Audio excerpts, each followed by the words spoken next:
Yoshlar xabar, yosh bolachalar juda ham xavf ostida. Hozir bitta videoni ko'rib qoldim, mazam qochib qoldi. Uni kech bo'lishiga qat'iy nazar chiqarishga tez harakat qildim, chunki har bir daqiqa, har bir soniya bizni foydamizga o'ynashi mumkin.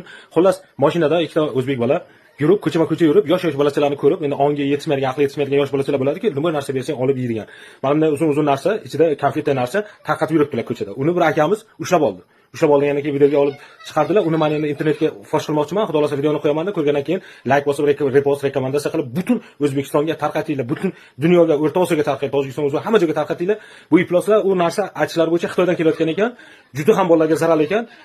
Virusdan battar bir iflos narsa deyaptilar. Hozir videoni qo'yaman-da, ko'rgandan keyin hamma joyga tarqatinglar. Hamma ogoh bo'lsin. Ko'cha bolalaringiz iloji bo'yicha yolg'iz chiqarmanglar, iltimos ulardan. Ko'cha mana o'ynayapti deb o'tirmanglar. Shuni o'tib ketyapti-da, mashinada shunday qo'yib berib, mana yeb ko'ringlar, konfet bepul tekinga, jiyan, u bu deb yaxshi gapirib berib o'tib ketayotgan ekanlar, ifloslar. Xudo, sizlar Xudodan qo'rqinglar. Mana shu videoni sizlar ham ko'rasizlar baribir. Bu rekomendatsiyaga chiqadi. U dunyo Xudodan topib ketasizlar. Bu yosh bolachalarning aybi yo'q, lekin sizlar Xudodan o'tib topib, u dunyo battar ahvolga tushib, do'zaxga ketasizlar. Mana shu gapim yodlaridan chiqmasa, Xudodan qo'rqishlaring. Mana shu mashina, tanimayman kimligini, qo'lida onaqa narsalarni ko'tarib ol, yosh bolalar yeysami deyapti, tinmasdan. Ko'rsat, mana shu narsani cho'chqani go'shtidan bo'ladi, Xitoy narsasi. Mana shu bolalar, mana shu nomerda internetga chiqaraman. Men quylab keldim. Senlarga yeysami dedimi?